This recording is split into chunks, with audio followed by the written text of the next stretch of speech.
Imagine you're playing an RPG. That's not too hard. Hey, good job! Wow, brain graphics are sweet. At level 1, you can kill a rat in 3 hits. But then at level 10, despite your acquired strength, those same rats still take 3 hits. What gives?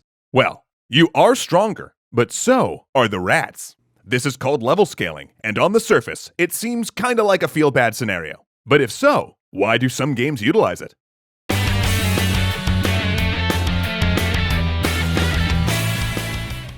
Level scaling is a relatively new term for the feature where enemies in a game world grow stronger in parallel with the player. It's most often seen in RPGs, especially open-world ones like Assassin's Creed Odyssey, and of course, Oblivion. Don't worry, we're gonna get to that one later. But the reason level scaling became a popular solution for these games is because, unlike in a linear game, designers have no idea where players might go, making it impossible to determine what kind of encounters are appropriate for any given area. And putting too many barriers based around level progression kinda defeats the purpose of being open world. Thus, level scaling was introduced as a way to ensure players always have an appropriate challenge, regardless of where they end up.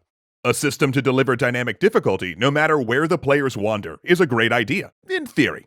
It ensures that newbies don't accidentally meander into high-level areas, or that experienced players aren't stuck wading through a sea of feeble monsters. And some games like Guild Wars even scale players down for quests, so that there's never any content high-level players feel like they missed out on. But in practice, level scaling can cause a lot of problems of its own. Allowing players to access everything right off the bat isn't really what we should be aiming for, because an open world doesn't need to just feel open, it also needs to feel like a world. When you can go anywhere from the get-go and be presented with roughly the same level of difficulty, things tend to feel all the same, and this can squander a lot of world-building potential. For instance, Morrowind's Red Mountain wouldn't nearly be as mysterious and imposing at the start of the game if a level 1 adventurer could run up its slopes with impunity and find only weak rats guarding the doors of the final dungeon. When a game is about becoming more powerful, as most RPGs are, level scaling can also destroy this fantasy, because it never feels like you're actually getting stronger. If a rat at level 10 takes the same amount of effort to defeat when you were at level 1, it doesn't really seem like you've become a hardened adventurer, does it? And it can totally break the immersion. And nowhere is that illustrated more than in the Elder Scrolls Oblivion. Told you we'd get here. Oblivion has kind of become a poster child for how not to do level scaling.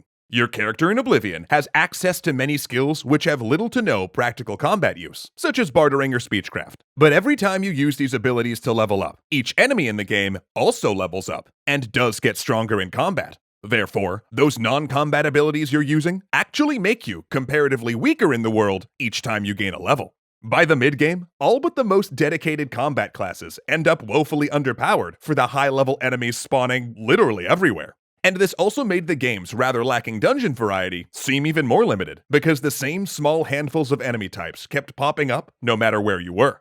But Oblivion goes even further by also scaling loot rewards. Players learned it was best to avoid quests until they were a higher level to get the best loot. But this meant that they spent the majority of the early game missing out on useful items and interesting quests. And of course, Oblivion enemies also infamously wielded scaled equipment as well, which wreaked havoc on both the narrative and the in-game economy.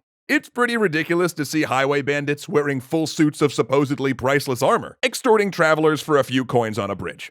So, how can level scaling be done better? Well, the biggest mistake is over-reliance on it, and we can look back at Oblivion to see the problem when imprecise blanket scaling is applied to the whole world.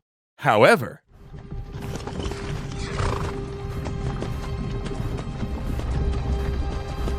hey you! You're finally awake!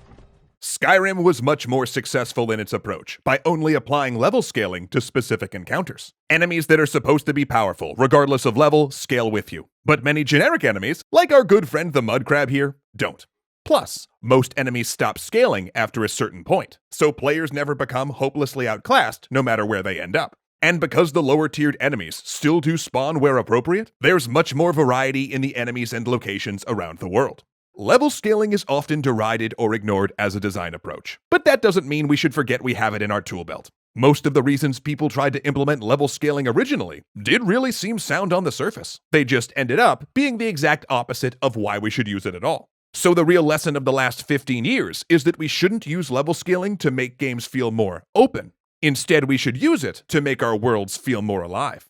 Level scaling should be used to make important characters still feel important late in the game, and make narrative threats feel like real threats as you play.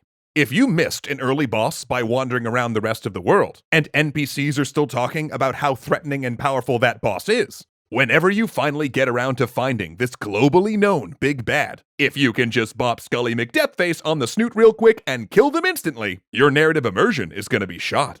But if just those bosses that are always supposed to be powerful within your narrative scale with the player, they'll always feel like the important antagonists they're supposed to be.